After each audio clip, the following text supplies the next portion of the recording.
we have beautiful moments that overtake us with joy and love in His name.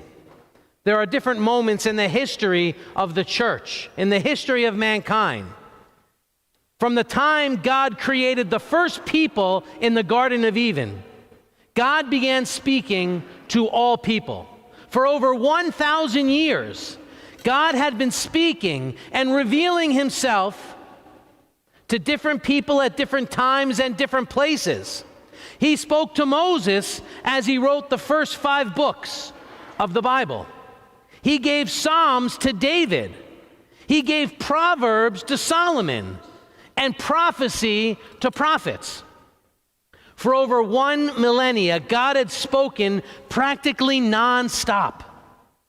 Then, when the last prophet, and his name was Malachi, wrote his last words and put down his pen or whatever writing instrument he used, God, for the first time in over 1,000 years, went silent. For the longest period of time since Moses was alive, God did not say anything else to anyone. He did not inspire. He did not reveal His teachings for the scriptural writers to put down. For over 400 years, there was nothing but dead silence. Then, after 4 centuries, God opens His mouth and speaks. And what is the very first thing that He says? The very first thing He has someone write down? A family tree, a genealogy, or today, what we would call a mosaic. In reality, what a family tree is, a picture of a family made up of many individuals called ancestors and descendants. We all have them. And the first gospel writer, a man named Matthew, who is writing a book about Jesus Christ, begins with all things a genealogy. And this is our reading today. Although sometimes, I have to admit, when reading a genealogy, it can be a little boring. I want to challenge your thinking this morning. Genealogies aren't really boring. They're absolutely fascinating if they meet one criteria. Do you know what that is? If it's your genealogy. And let me explain. If you found on your doorstep tomorrow your family tree that went back the last 2,000 years, I guarantee you would be excited and interested. Genealogies aren't boring. In reality, boring is somebody else's genealogy. But when you really dig into genealogies, into the Bible, they are not boring, they are fascinating. You learn that genealogies are roadmaps. They are roadmaps of how God has moved in the life of your ancestors, for thousands of years. And it is the reason that you are who you are. As we look at the genealogy read this morning, that we read each year the Sunday before Christmas, keep in mind that Matthew was a Jewish tax collector, and this book was written for Jewish people. For centuries, the Jewish people had been eagerly awaiting and anticipating the birth of the Messiah, who would become their king. This Messiah had been the number one topic of conversation of the prophets for hundreds of years, and every Jewish rabbi had to be an expert in understanding messianic prophecy. It is no wonder that the very first verse of the New Testament reads like this: the record of the genealogy of Jesus the Messiah, the son of David, the son of Abraham. Any rabbi, any Jewish person, any student of the Old Testament would have looked at this verse and said, this is what it all comes down to. God had promised a Messiah who would be a king. You see, a king has to prove his right to the throne by succession. A king does not come to rule by ballot, but by birth. And that is why you read the last name of the genealogy as this: Jacob was the father of Joseph, the husband of Mary, by whom Jesus was born, who is called the Messiah. Everything from Genesis to Malachi was for one purpose: that Jesus Christ, God's Son, the King, the Messiah, the Savior of the world, might be born. Nobody is an accident. You are who you are, and I am who I am, because God chose us to be that person so that we might fit into His plan for us and His plan for the world.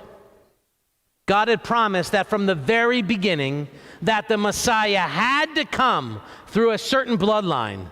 Specifically, the Messiah had to come through the family of Abraham, the tribe of Judah, and the house of David. We read that today. The family of Abraham, the tribe of Judah, and the house of David. Abraham, Judah, and David are all names listed in the verses of the genealogy. Any claim to the royal priesthood in Israel or any claim to the royalty had to be verified by this genealogy. Anyone could claim to be the Messiah, but they would be rejected if they could not prove they had a direct line to King David himself. All of the begats that we read a few moments earlier when Deacon John was reading all that litany of names, all of those are for a reason.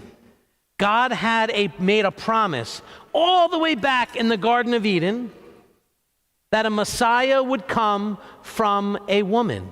Thus, he would be a human being. Through the family of Abraham, thus he would be Jewish. Through the tribe of Judah and the family of David. So he could be both Messiah and king. All of the Old Testament, in over 400 years of history, God was busy keeping His name, keeping His promise, filling out the family tree of Jesus, and making sure every little branch fit perfectly. God saw to it that every marriage and every child produced by that marriage was going to result ultimately in the birth of the Jewish Messiah and the King, Jesus Christ. Think about it. You didn't choose your ancestors, neither did I. God did. You and I didn't choose one link in the chain that resulted in our birth. God did. We are born in His image and we grow in His likeness. You can know just by your birth and unique identity, God has a special plan in your life.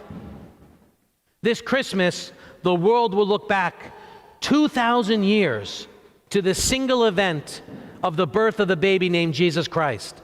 But for more than 4,000 years, people living on the other side of that birth, the other side, look forward to the same event. How amazing is that? We are both looking forward and now we are looking back. The birth of Jesus Christ was no accident. It was not the result of chance. It was the result of choice. It was not because of human faith. It was because of divine force. The next time you wonder whether or not the world is spinning out of control, as I do often, the next time you feel hopeless, helpless, and confused, scared or indifferent, really, just read the first verse of the first chapter of the first book of the New Testament. Remember, God has a hand in all things, and His will governs all. Just like Jesus, you and I are the result of this beautiful genealogy, this mosaic, this amazing genealogy. Before you and I were even born, God was overseeing the future, putting the pieces together, choosing us so we could fit into His plan. This is not predestination because we have a choice, but He can see from the past, the present, to the future and see it all. Why did God use all these people that you read in the family tree? He didn't have to. He could have just left Jesus on somebody's doorstep, but instead, He did it through the mosaic of people like you and me. It is just as if God was saying to the entire world, just like I said I would do it, I did it. The mosaic is complete. The picture is perfect. The masterpiece is finished. The Messiah has come. Christ is born. Glorify Him. Now we have an opportunity to be part of this mosaic, His genealogy that He is putting together, even now called His family. And you can be part of God's family tree. Christ is born. Glorify Him. Today I challenge you to live your life recognizing your genealogy. Through our baptism and chrismation, we are all God's children. We are all born again through his love. We are all descendants of him. Christ is born. This is a high calling and a high responsibility. Christ is born. Don't sit back and wait for it. Don't. Be active in your faith. Strive for truth on a daily basis. Grow closer to him each and every day. Wake up giving thanks to God for all of his blessings. Be intentional in how you practice that faith. Christ is born. Living intentionally through the incarnation. That is how we honor our past. That is how we live in the present, and that's how we look toward the second coming of Christ. This is the real message of the nativity season of Christmas. Christ is born. Christ is born. May the risen Christ be with each and every one of us always.